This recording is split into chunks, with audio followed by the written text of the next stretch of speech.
Ever wondered what happens after you take that first delicious bite of an apple? It's a fascinating journey, starting right in your mouth. The chewed apple, now a bolus, begins its descent. Muscles gently push it towards its next destination, the stomach. Here, powerful stomach acids and enzymes get to work. The stomach churns, breaking down the apple into a liquid called khane. This is where the magic happens. Nutrients are released. Next, the khane moves into the small intestine. Tiny finger-like villi absorb these vital nutrients.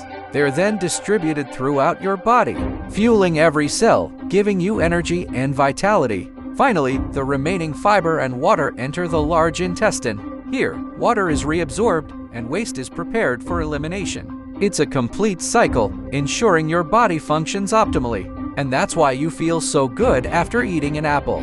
So next time you reach for a snack, remember the incredible journey.